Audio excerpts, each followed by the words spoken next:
All right. Good. Looks Okay. like we're live. Yes. All right, cool. How are you, Matt? I'm excellent. How are you doing? I'm doing well. I'm doing well, and actually, I'm really interested in today's talk, uh, which I should uh, say that I think that chapter 9 is so significant. You know, what I'd like to do is I'd like to divide it in two parts. Um, Divide the discussion of chapter 9 in two parts, where today we talk about part 1 of chapter 9, and then next week we'll talk about the second part of chapter 9. I hope that's all right with you. That's fine. Yeah? All right. Um, so, towards the end of our talk today, Matt, what I'd like to talk about is the relationship between constant capital and variable capital in the creation of surplus value. This might seem, at this moment anyway, kind of abstract, etc. So what I'd like to do is I'd like to begin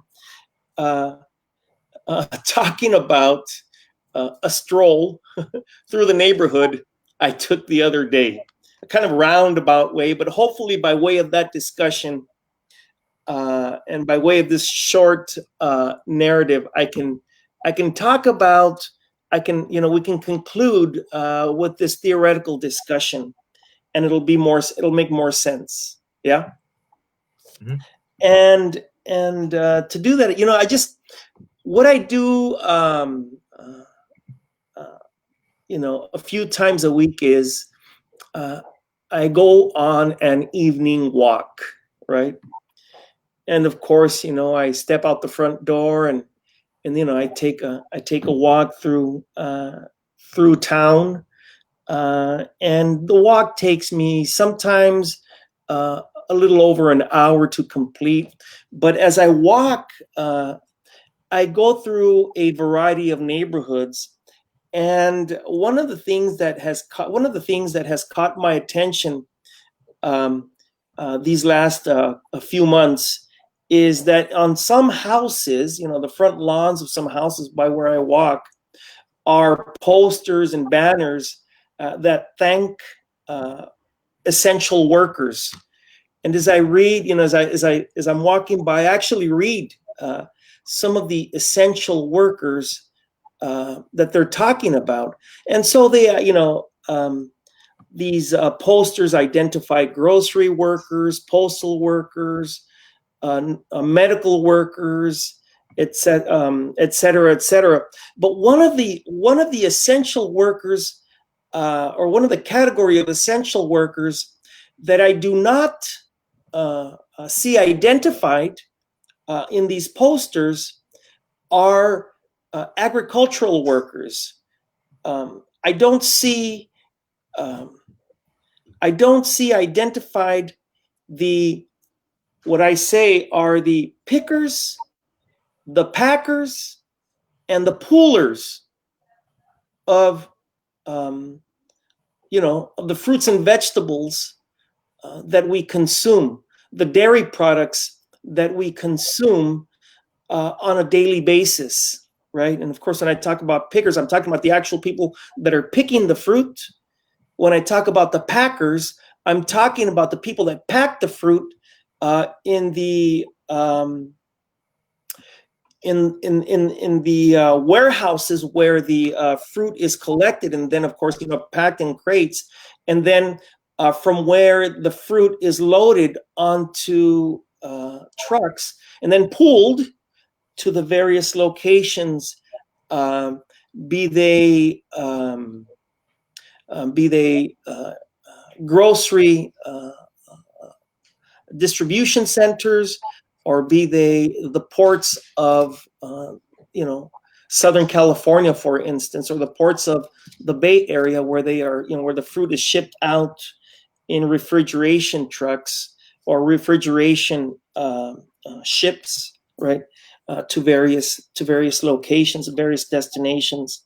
I just want to ask you about that. Want to know what you think about that, and then I'd like to talk a little bit about agricultural work in terms of a conference that was held recently, and then, of course, a newspaper article that was written to talk about the issue. But first, let's hear from the poet on the matter. Well, I think that like a lot of people, they tend to, yeah, I completely agree with you. They tend to focus on the things they see, right? Yeah. So I don't know if it's like this kind of the nefarious attitude towards farm workers necessarily. They just tend to focus on what they see. So they see nurses, they hear about nurses anyways. Hopefully they're not seeing too many at this point in time, right? Yeah. But they hear about the nurses, they hear about the doctors, and then they're like, oh my God, right?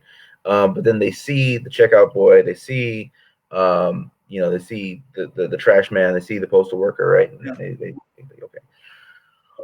So that kind of immediately springs to mind. People putting themselves at great risk, and to keep society functioning. It's not even, some of these jobs not even so much can be the economy going. It's more like just to keep like society functioning, right? To keep actually people it's not even so much about like making money. It's more about, I mean, it is, but because everything is, but there's a reason why certain things are considered essential.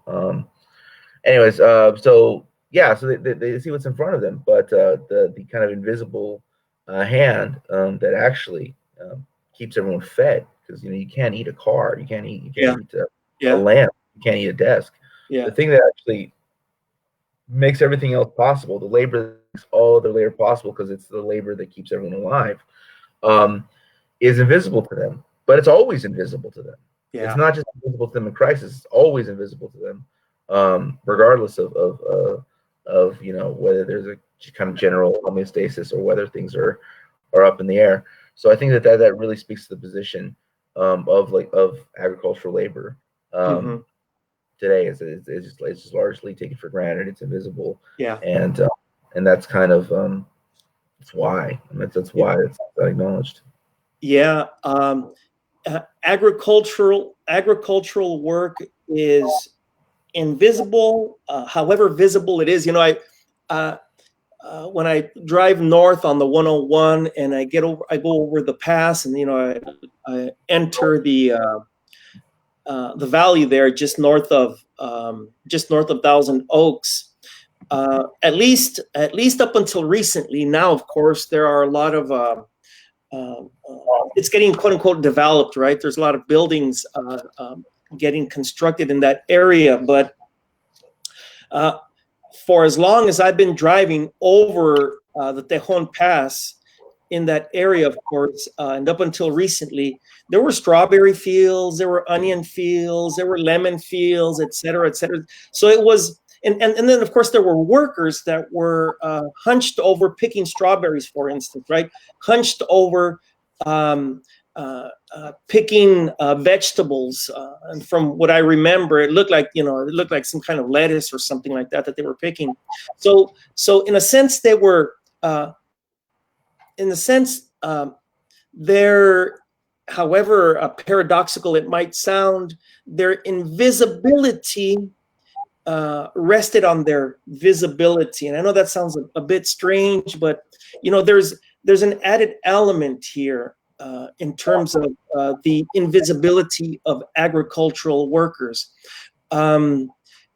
because of course it is an invisibility that is linked to racism. It's an invisibility that is linked to xenophobia. It is an invisibility that is linked, particularly as far as agricultural work in Southern California, agricultural work on the West Coast of the United States. It is an invisibility that rests on an anti-Mexican set of ideologies, an anti-Mexican set of practices.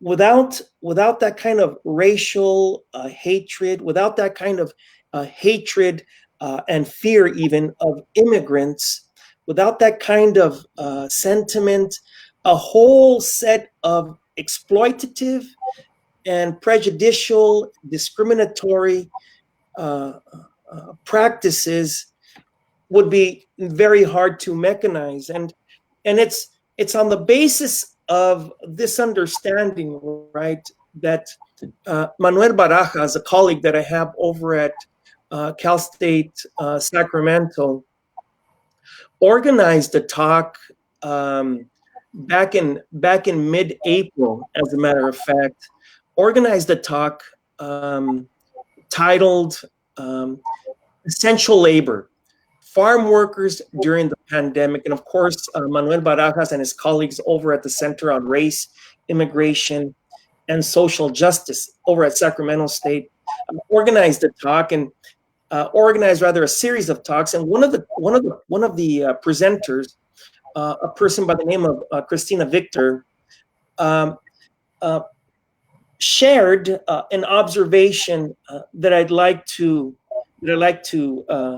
share with you, Matt, and then of course share with audiences. And it's actually something that I extracted from the actual publication of the conference. Christina Victor writes, Irene de Baraicua, public relations manager for Líderes Campesinas, described how farm workers are unable to socially distance at work and are still working in large groups, 20 to 60 people at a time, and carpooling or taking buses to their job sites.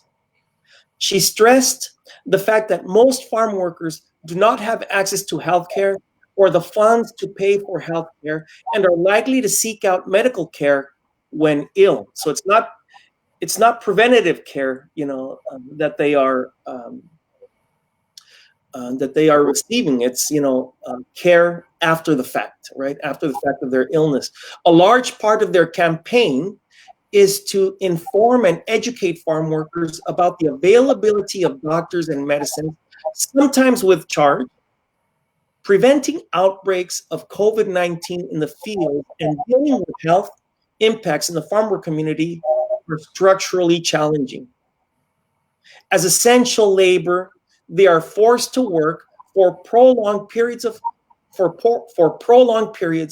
without enforcement of labor, health, and environmental protections, because funding to these agencies have been historically lacking. In the pandemic context, has worsened their already hazardous occupation. Your thoughts? Well, yeah, I mean, of course. I mean, it's. I mean, they're doing a labor that is considered. I mean, relating it back to the text. I mean, they're doing a labor that is considered an unskilled labor, right? So, like when Marx writes about how there's certain labors that are, like maybe they're extremely laborious. I mean, they're extremely whatever. There's this idea that anybody can do them. Now, how true is that? I mean, I don't think that's true. I mean, there was recently a video that not too long ago that showed, I think like 4 guys like throwing a watermelon, right? And it was like this kind of I don't know how to describe it. It's kind of like a assembly line toss, right? Yeah. But it worked so quickly, right? It was like it would go from one pair of hands to the next pair of hands, third pair of hands, right? And it was really, really fast. That's definitely skilled. I mean, that's some like Barnum and Bailey shit. I mean, that's like that's a different level of skill. That's almost like performance art. That's considered like low to unskilled labor. Because there's an idea that it's not based on some like technical know-how that you go through, some type of scholastic thing and get a seal with the embossed piece of paper at the end of it. And so because of that, it's subject to all kinds of abuse. It's subject to all kinds of exploitation. It's subject to all kinds of unsafe working conditions, with or without a pandemic. I mean, during this pandemic didn't create any new set of conditions. It merely fell upon the set of conditions that was there, right? You know what I'm saying? So like a fog falls upon a city. The city was already there.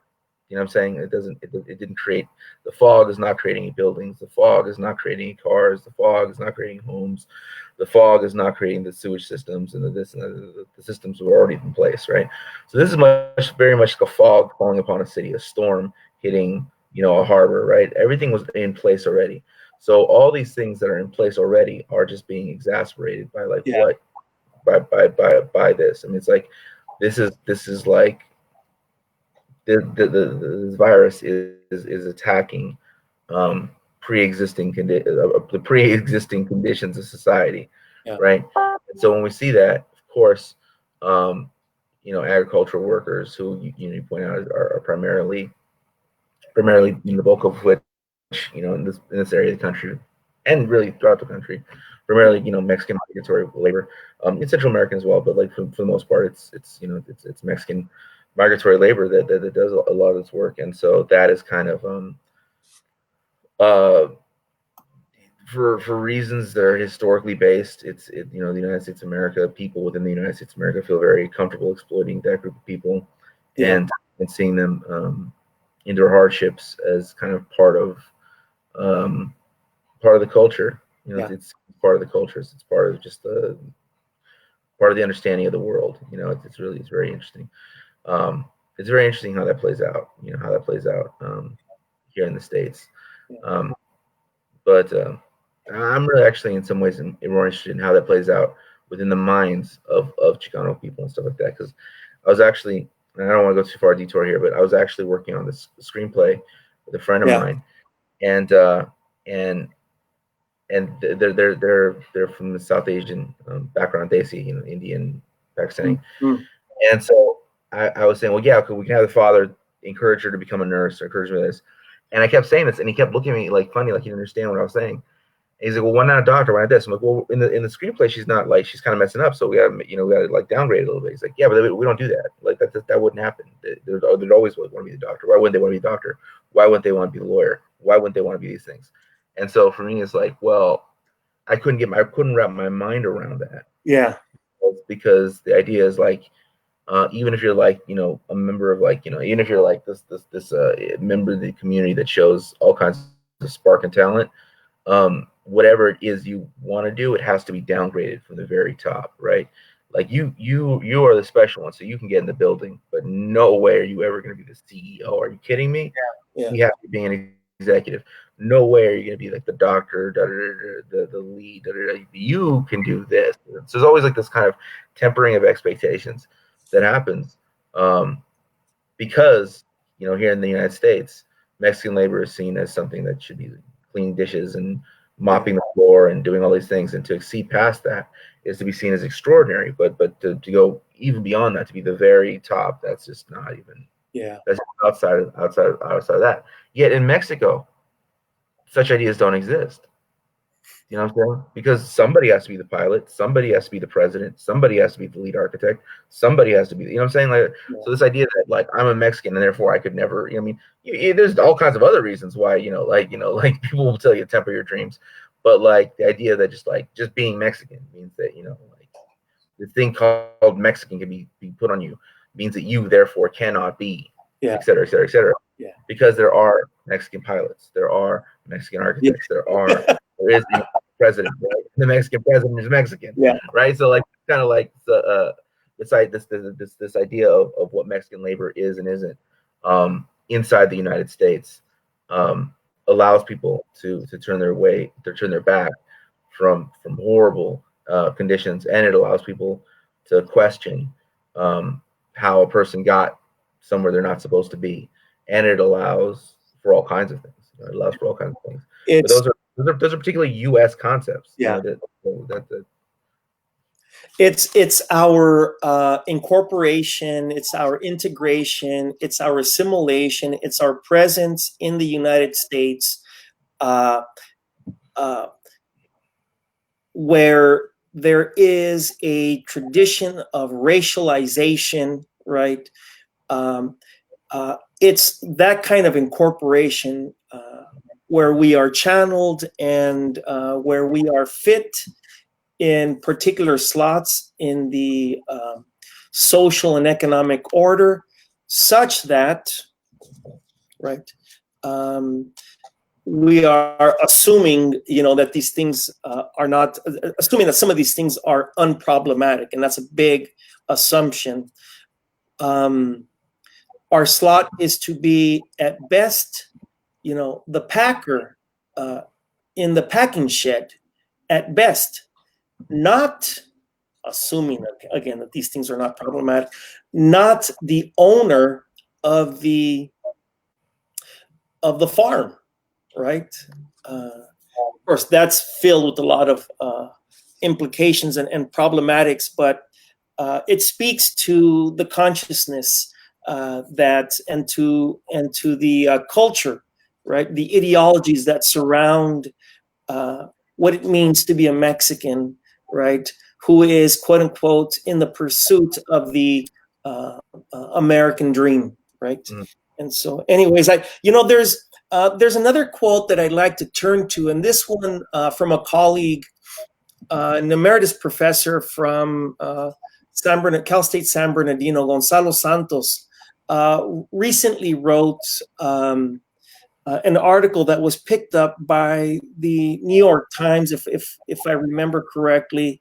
The title of the article is "The Agricultural Immigrant Conundrum in Europe and the United States."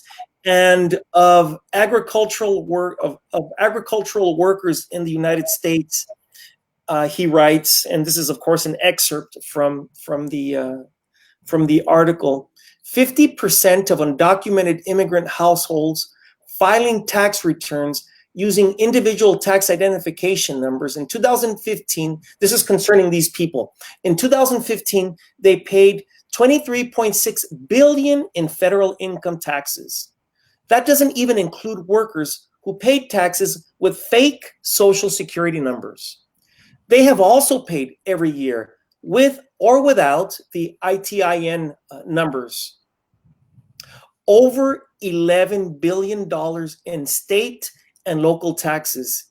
In 2018, $6.9 billion in sales and excise taxes, $3.6 billion in property taxes, and about $1.1 billion in state personal income taxes. Denying emergency household federal relief is the latest cruel and callous way this country is telling 10.5 million undocumented immigrants working very hard to help with this pandemic that they are not wanted, not welcome, despite their immense contributions, and should leave. And yet, the harvest season is about to commence. This article was written early in the spring. The year-round dairies and canneries need to continue to produce food. The hospitals require massive janitorial support, etc. If they leave, who is going to do all the essential work to feed and protect the nation? By the way, the Mexican government, as well as other governments with large undocumented diasporas in the U.S., have been ever obsequious and pliable to the dictates from Washington, have not raised a peep over this immoral and unjustifiable exclusion of their co-nationals from the emergency relief package. Despite this direct attack on the huge Mexican-born population in the U.S., half of which is undocumented, the Mexican government is now calling on them not to return or visit Mexico, but to stay in place in the U.S. during the crisis. This is being requested of them without the slightest offer of financial assistance, despite the diaspora's remittances to Mexico of the order of $35 billion a year, and without any commitment to launch a serious diplomatic effort to pressure the U.S. to include them in the relief package. On the other hand, the Trump and AMLO administrations have agreed to partially close the border to non-essential traffic while leaving all trade traffic and all H-2A guest worker flows. It is empirically, objectively, it is telling people, right? We don't want you, we want your labor power, you know? And then, of course, instituting a system of exploitation, instituting a set of structures right, that facilitate the channeling and the extraction of labor power, and then of course transfer the transmutation, if you will, of that labor power into the oranges and bananas and apples and cherries and strawberries that we consume on a daily basis. Your thoughts, Matt? Well, I mean, I think that this question of like opening, reopening, closing, opening, inviting, disinviting, having this kind of like this kind of a de facto system, then this very like strong state. I think that's really, it comes down to I mean, this is the way the United States has been uh, since since the 1800s today. I mean, the most clear example in my mind is that the Bracero program overlaps with Operation Wetback, right? Yeah. And so like Operation Wetback and the Bracero program overlap. So what is Operation Wetback? Operation Wetback was a series of mass deportations that took place in under the Eisenhower administration in the early 50s. Now, so today we say that Barack Obama deported more immigrants or migrants than any president. That's true, but if you look at the proportion of how many people there were here, I mean, statistically, Operation Wetback was very, very devastating. It was very, very devastating because we're talking about like something like 1 million people. And this is like this overlaps, between 1940, I think 1946 to 1964 is the Bracero program, right? So this is where you're actually bringing in labor. So like this idea of push and pull and the control of who comes in, who comes out, and there's a reason you do that, right? Because you want to bring in a temporary labor force that can be exploited and then moves. They can't organize, right? So that's the whole point, right? That's the whole point. The whole point of the economic point, anyways, is to prevent. Is to have a labor force that cannot organize, right? And that's really been the entire point of the hyper exploitation of undocumented labor. And so and that's not new. That's not a new thing. That's been very much the way in which the whole area of the country has been built up. So that's kind of so when you tell me these things, I mean, I don't think in terms of like the specifics of today. I mean, I do obviously think about the specifics today, but I think about this in a historical kind of process. This has been something that is not just, and it's not just a question of like, oh, these poor individuals, oh, how rough or how terrible or what a crime against humanity. I mean, yes, of course it is that, but it is also, in addition to that, it is also the way in which the quote unquote Sun Belt was built up. Yeah. This entire area of the Southwest, the American Southwest. That's the way this became a giant economic engine, to the point now where 7 out of 10 of the most populated cities in America are actually in the land that was once Mexico, right? So this is where, like, this is what is growing. What is dying is the Midwest. What is dying is the Eastern Seaboard. What is dying is all this stuff we study about and we learn that is American history. All that, the East Coast, Southeast. We look at these things as that's what's important, and then history kind of moves west, and then there's a bunch of curiosities and weird subchapters of U.S. history. The reality is actually 7 out of 10 of the most populated cities in the country are in that kind of historical, caught up in that historical sweep, and those areas caught up in that historical sweep were built up through the hyper exploitation of Mexican migratory labor, and that's just a fact. And so like that's kind of it's somewhat significant. Yeah. So it's in addition to like, look at these crimes, look how bad this is. I don't want to detract from just how horrible it is for people experiencing it, but what it is an important way of also looking at it is that this is kind of like the basin from this is the base from which all these things that you don't think about, like Hollywood, exist because of the exploitation of this labor. Like without citrus, without the citrus fields, LA and the Los Angeles area doesn't grow, and then there's no Hollywood. You know what I mean? Which is not to say there wouldn't be a Hollywood somewhere else, but the world as we know it, that springs and arises out of this area of the country, does so off the basis of that exploited labor. Yeah. I was thinking about something. You might have caught me jotting down some notes because you said something that provoked some thought and imagination. Certainly, the way in which our presence in the United States has been structured, particularly throughout the 20th century and now into the 21st century, at least within the hegemonic and mainstream and corporate-driven channels that our incorporation into the United States has been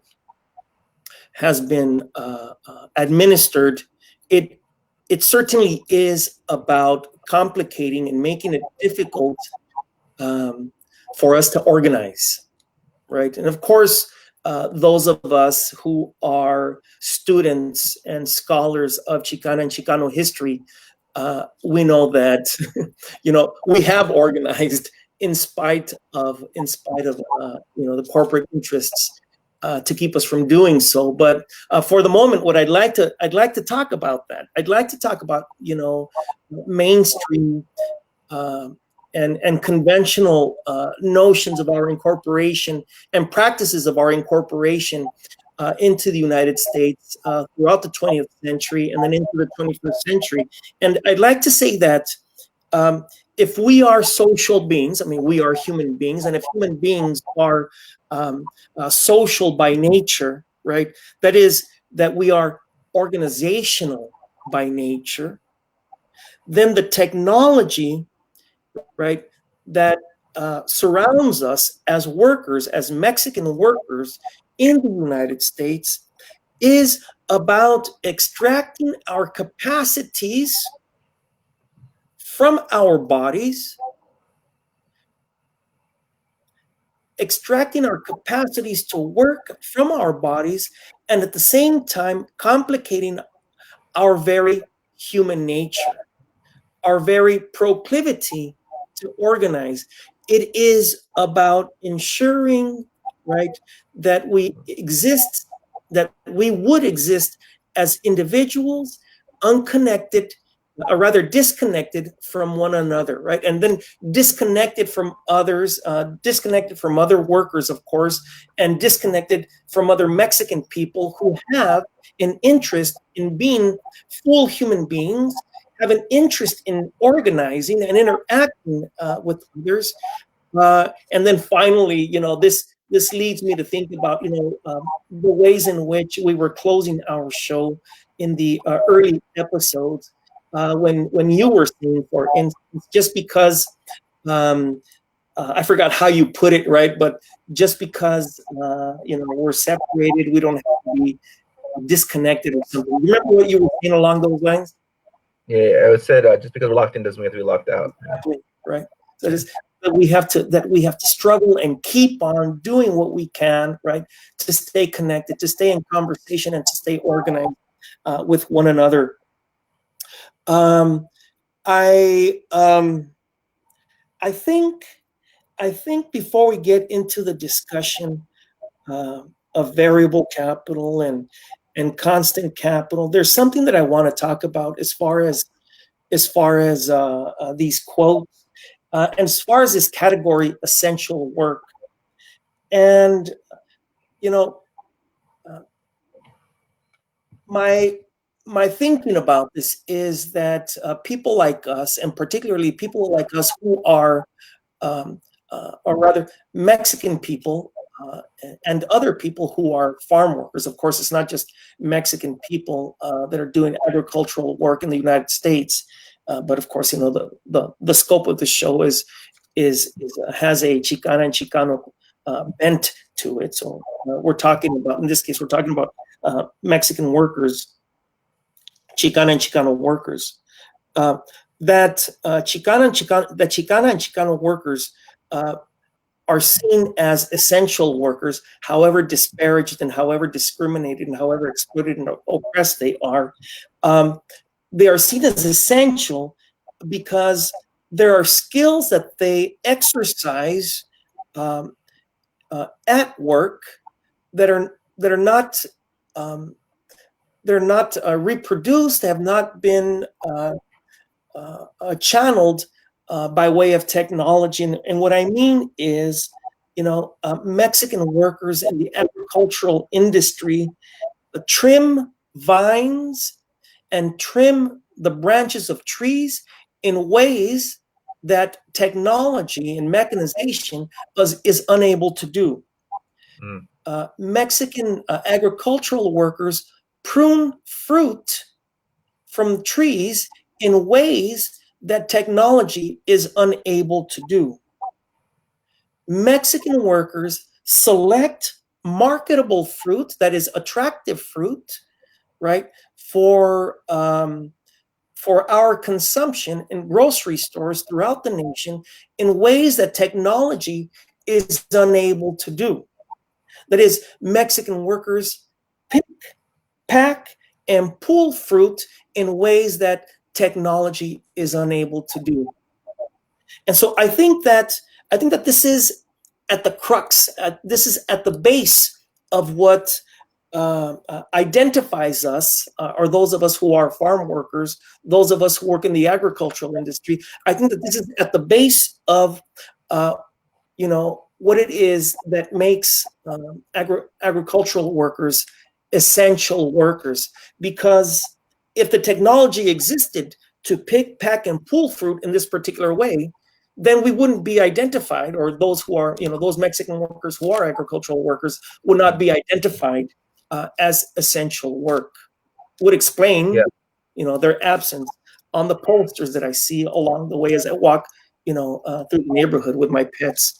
You want to make a comment or some observation? Yeah, no, I think it's really fascinating that actually there's a lot of the things that would be seen as more skilled labor. Many of these things are actually a lot easier to automate than what's considered unskilled labor, because what's considered unskilled labor is oftentimes split decision making,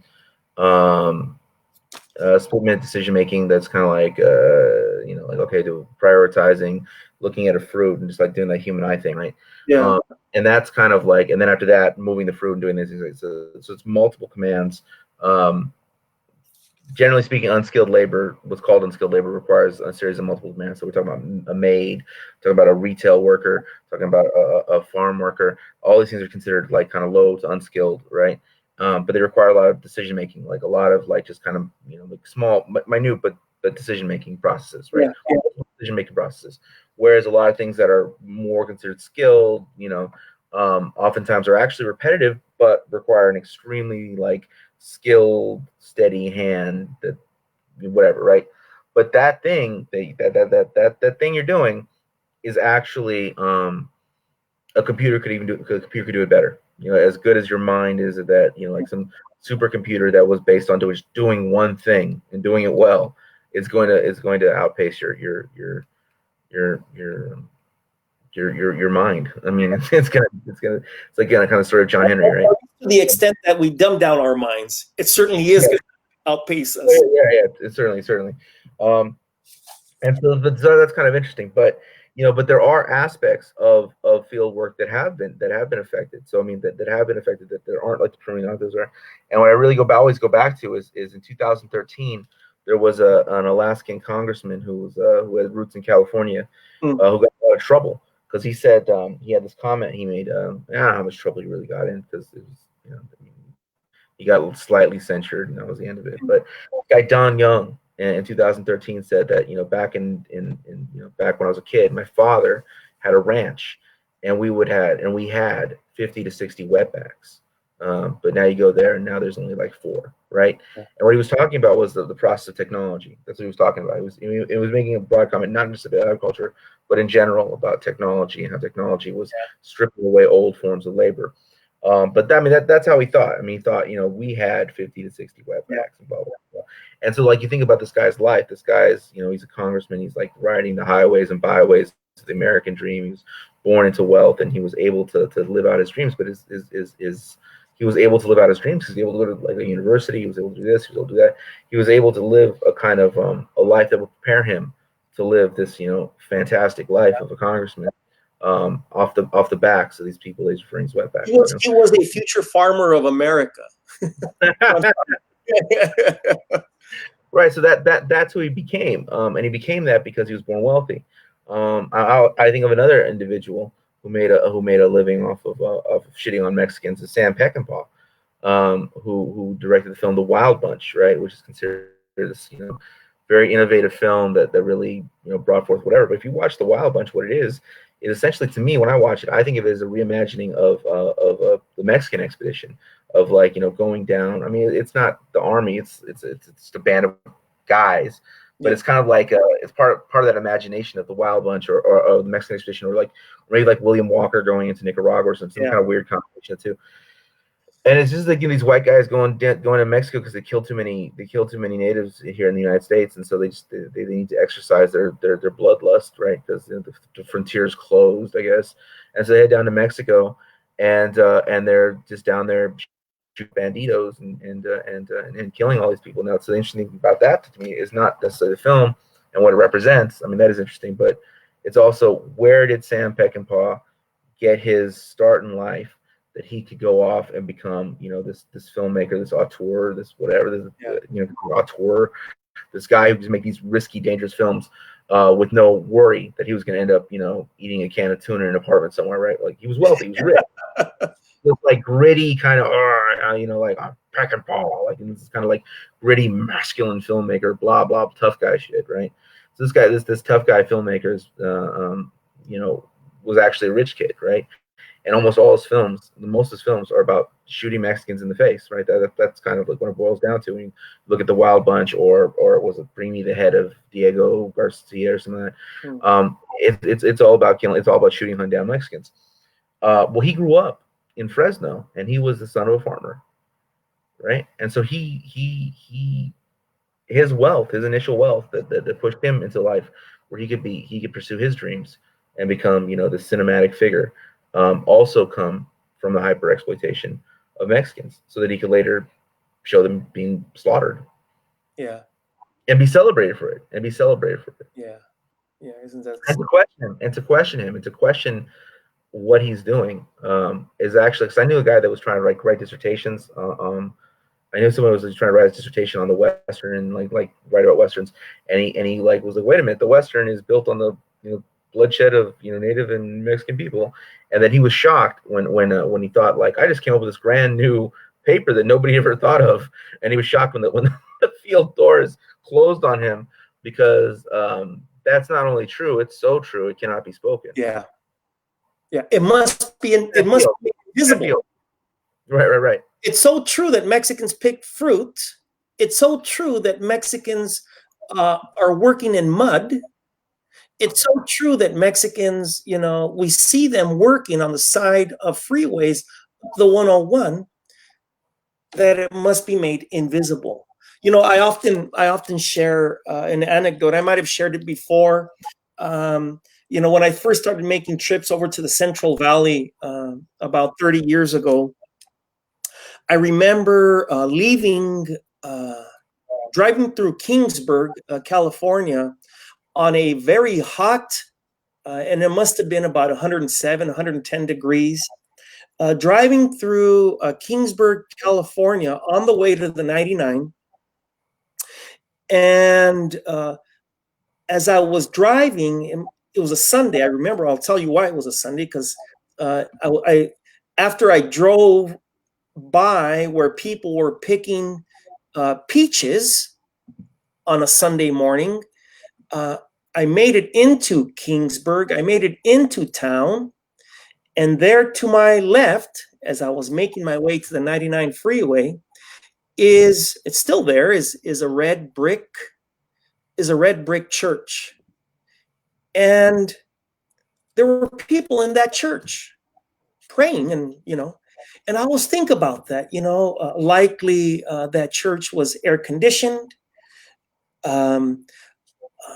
The people in that church, Kingsburg 30 years ago, I don't know too much about Kingsburg these days, but Kingsburg 30 years ago is where the ranchers lived. Is where the farm is where the people that owned the farms lived. And so that was, in the Central Valley, that was one of the prestigious elite communities. And so that, thinking about that Alaskan congressman, and thinking about his disparaging and contemptuous regard for his so-called Mexican workers, right? Um, there in that church, in my mind, 30 years ago, were the bosses of the people who were working, in the heat of the summer sun. There in that church, they were working in air-conditioned comfort, praying to somebody that is invisible and testifying to that invisibility's visibility, and disregarding, ironically and contradictory and paradoxically, disregarding, the very visibility of people in the light, in the heat of the day, disregarding their visibility, working in that church to make the very visible things and people of their lives, working to make them invisible. Yeah. It's hard work. Pardon? I mean, it's hard work to ignore reality. Yeah. I mean, especially a cruel one. I mean, you gotta put in overtime in order to justify the things that you do. Yeah. It's gruesome. That's horrible. Yeah. I'd like to read a short quote from Kapital. Yeah. Right. In order to enable one portion of a capital to expand its value by being converted into labor power, it is necessary that another portion be converted into the means of production. So here he's talking about constant capital and variable capital. In order that variable capital may perform its function, constant capital must be advanced in proper proportion, a proportion given by the special technical conditions, what I'll call technology, Yeah. of each labor process. The circumstances, however, that retorts and other vessels are necessary to a chemical process does not compel the chemist to notice them in the results of his analysis. If we look at the means of production in the relation to the creation of value and to the variation in the quantity of value, apart from anything else, they appear as simply as the material in which labor power, the value creator, incorporates itself. I'm reminded at the moment of all that we have said, all that we have heard over the last few months concerning, essential work. Get to work. Get to work. We need you at work. We need you. Our society needs you. But of course, missing from that narrative is, without your hands on the vines, in the grape fields, or without your hands on the steering wheels of the delivery trucks, the capitalist path cannot make profit. Any thoughts about that, Matt? Well, I mean, it's very interesting because we call it the essential labor. I mean, essential work. I mean, essential workers.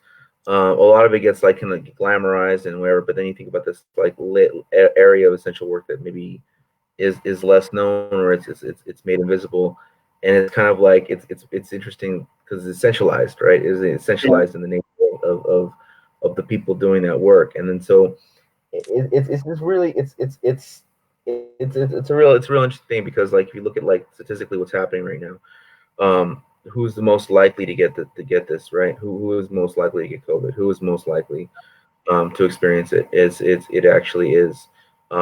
It is, it's Mexicans, but as well as other groups of people, known in the United States as Latinos, right?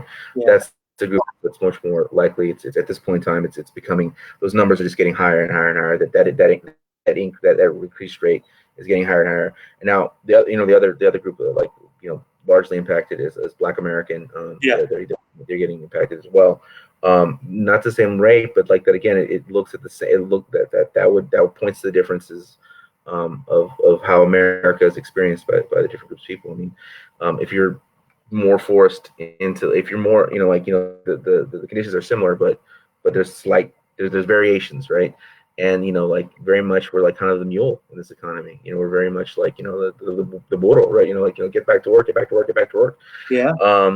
And that's not to say that that's not everyone. I mean, everyone experiences that, but there are statistics and there are rates, Yeah. right? And the rate of exploitation of brown labor is the highest in America, and so we are exploited at the highest rate. We're the greatest rate of profit, the bottom of the wage scale, and kind of the backbone of just the get to work section of the economy. And so we're experiencing at the highest rate, and those numbers are going to go anywhere, and they're going to increase. And I think that we kind of think that's normal. You know what I'm saying? Like, there's not really necessarily a there's not really there really isn't a lot of analysis of that beyond just like, isn't it a shame? There's not really like historicization of that. Yeah. I'm not coming from like, I mean, like, scholars are clearly doing it, but like in terms of like the mainstream main set of thinking, main like intelligentsia of the nation as a whole, people looking at the economy as a whole, the hyper exploitation of labor coming from these communities is normalized. It's just, that's the way it is, and it's not deserving of analysis. It's not deserving of historicization. It's not deserving of a museum. It's not deserving of whatever, because like it's not deserving of even like questioning. It's not even deserving of putting thought into it. It is just the way it is. Because we are invisible, because essentially, for as much as our labor power is essential, right? Our bodies and our humanity, our capacity to organize and to be fully humans is not only not essential, right? It's not wanted. There's a whole set of infrastructure to make sure that does not happen. I am really interested. I had a thought and it escaped me because I got caught up with the discussion that we were just having just in these last set of seconds. I'd like to finish this particular quote so that we can, in whatever time we have, get to a discussion then really of constant capital and variable capital, which I think is so important to understand in order to understand surplus value, right? Neither the nature nor the value of this material is of any importance. Of course, here he's talking about constant capital. The only requisite is that there be a sufficient supply to absorb the labor expended in the process of production. That supply, once given, the material may rise or fall in value, or even be, as land and the sea, without any value in itself. But this will have no influence on the creation of value or on the variation in the quantity of value. There's a tension. There's a tension. We've got about 3 minutes, and I want to make sure that I get to this stuff, so that when we're talking about constant capital, we're talking about, and we had this discussion last week when we were talking about chapter 8. Constant capital, of course, is the machinery, for instance, is the machinery, the infrastructure that exists, right, where dead labor has been contained, and by way of the labor power of living labor, right, is transformed, and whose labor is transformed and transmuted into the commodities that we purchase wherever it is that we purchase these commodities. So there's this tension then between constant capital and variable capital. The technology is such amongst capitalists, right, that they can contain and manipulate and administer their costs by way of constant capital. But variable capital, right, is finicky. Human beings might organize. Human beings might organize. Human beings don't come to work on time all the time, right? There's a lot of variables involved in making sure that that this investment, this cost on the part of capital, will transmute itself into the commodities. And so here there's a tension, and the tension isn't only between the workers, um,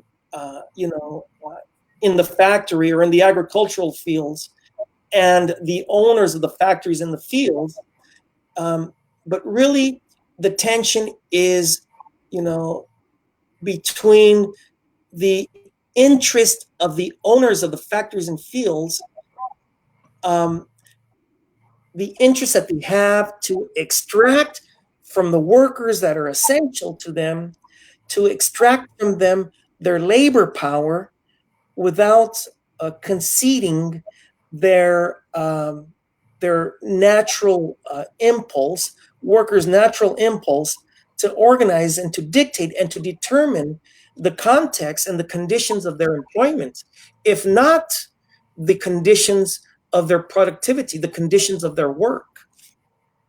So that there's as much this very practical, objective, empirical tension that exists in the moment of labor, as there is this more philosophical, existential tension that exists as well. Any thoughts about this? Well, I mean, the biggest thought that comes to my mind about this question of constant, I mean, that what you said there was very fascinating. It's going to require some time to think about that. Yeah. But the first thing that comes to my mind when we talk about constant labor versus constant capital versus variable capital is also included in the constant is the earth itself. Yeah. And its mineral resources and deposits and whatnot. And I think that Karl Marx was writing at a time where we did not know, and there's no way he could have known, just how devastating industry has been on the planet. Yeah. Right. And so, and how devastating it would go on to be. Right. So it's not something that he was privy to. Right.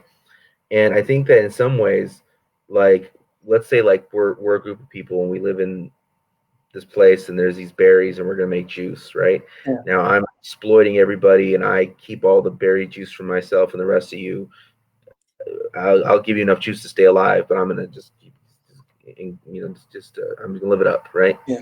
That's wrong, right?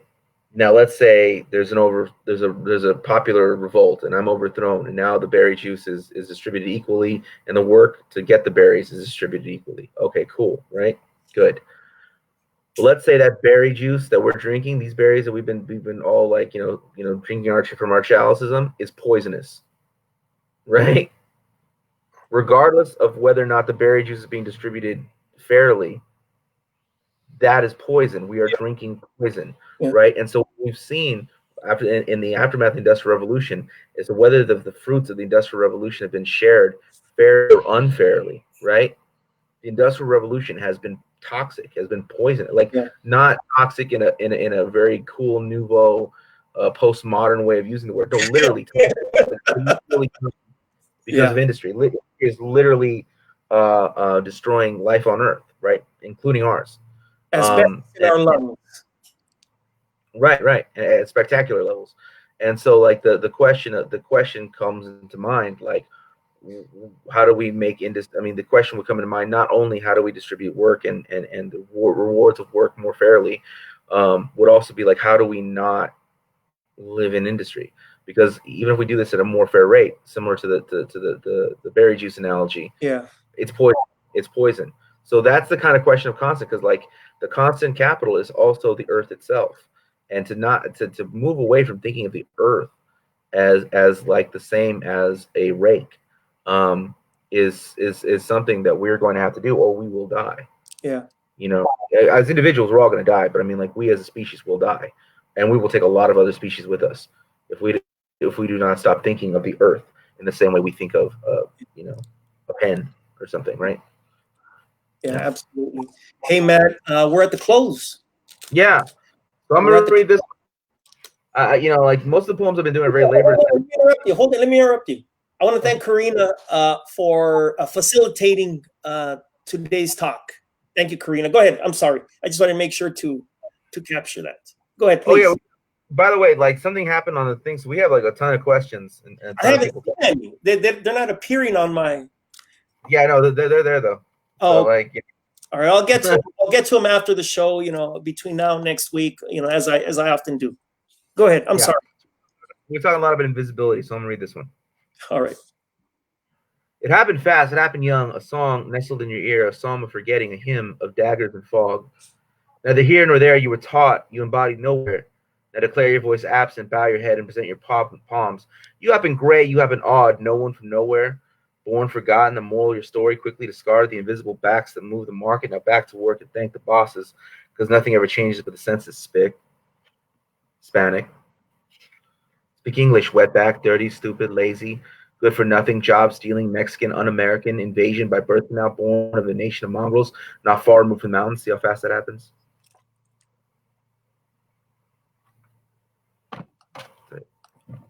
Pissing me off. That poem's called The Census. Yeah. What did you see? What did you just say about the census? That poem's called The Census. When did you write it?